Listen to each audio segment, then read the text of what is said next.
The Quebec Bridge fell down twice while it was being built, in 1907 and again in 1916, and killed 88 men doing it.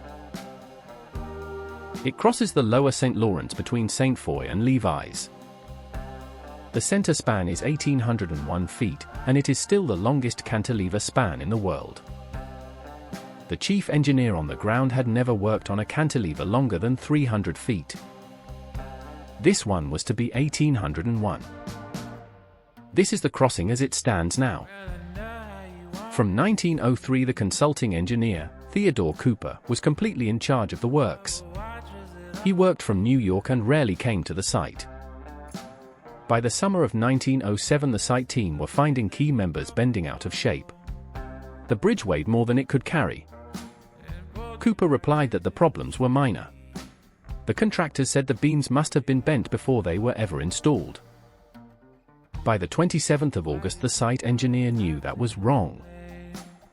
A more experienced man would have telegraphed.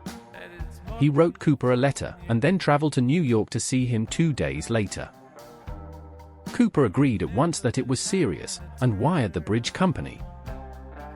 Add no more load to bridge till after due consideration of facts. The message was never passed on to Quebec. Near quitting time on the 29th of August, after 4 years of building, the south arm went into the river in 15 seconds. Of the 86 men on the bridge that day, 75 were killed. 33 of the dead were Mohawk steelworkers from Kahnawake, near Montreal.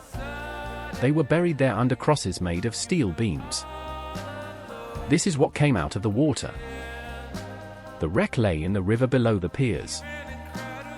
A royal commission reported in February 1908 with 15 conclusions. It put the failure on 2 men. Peter Slapka designed the cords that failed. Theodore Cooper examined that design and officially approved it. The dead load had never been properly checked when the design was finished. They started again, with 3 engineers appointed instead of 1. On the 11th of September 1916, the new central span was being lifted into place. It fell into the river, and 13 more men were killed. The span was rebuilt and raised again the following year. It carries road and rail across the river to this day.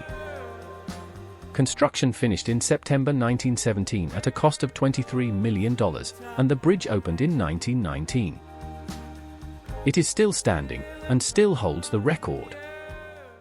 A man on the site knew the bridge was overloaded for days before it fell, and the thing that failed first was how he chose to send the message. How fast does a warning have to travel to still be a warning?